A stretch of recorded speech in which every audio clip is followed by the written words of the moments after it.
AQSh xavfsizlik xizmati O'zbekiston terma jamoasini qattiq nazoratdan o'tkazdi. Butun sayyoramiz intizorlik bilan kutayotgan eng nufuzli futbol bayrami 2026-yilgi Jahon chempionati boshlanishiga sanoqli kunlar qoldi.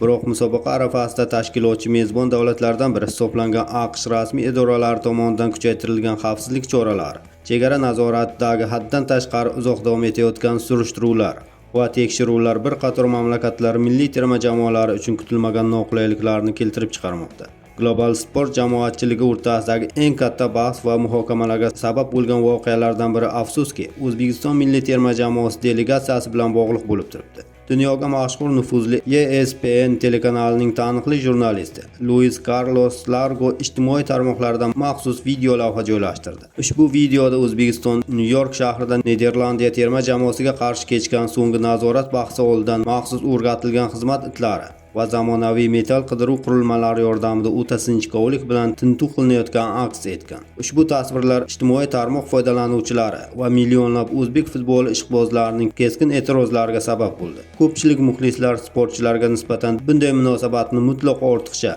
va asossiz deb baholashmoqda. Vaziyatning yanada chigallashishiga xalqaro miqyosda ommabop bo'lgan Motivaciones futbol sahifasi tarqatgan qo'shimcha ma'lumotlar ham turtki bo'ldi.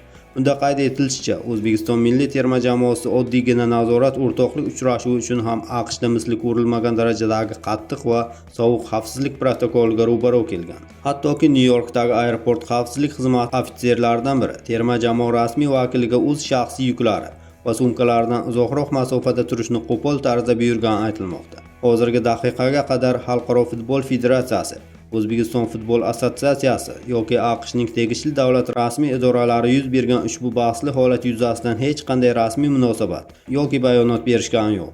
Shunga qaramay, virtual olamda ba'zi davlatlardan tashrif buyurgan ishtirokchilarga nisbatan ko'rsatilayotgan bunday ikki yoqlama munosabat va siyosat haqida qizg'in bahs-munozaralar davom etmoqda. Eslatib o'tamiz, ushbu tarixiy jahon chempionati 2026 bahslari ilk bor 3 ta yirik davlat AQSh, Meksika va Kanada yashil maydonlarida mezbonlik ostida tashkil etilmoqda. Musobaqa formati o'zgarishi tufayli ilk bor 48 ta eng kuchli milliy terma jamoalar ishtirokida o'tkaziladi. Oliy toifadagi ushbu mundial 11-iyun kuni Meksika hamda Janubiy Afrika Respublikasi terma jamoalari o'rtasidagi uchrashuv bilan rasman start oladi. Musobaqaning umumiy mukofot jamg'armasi esa rekord darajada 655 million AQSh dollari etib belgilangan. O'zbekistonga barcha qiyinchiliklarga qaramay mundialda ulkan zafarlar yor bo'lishini tilaymiz.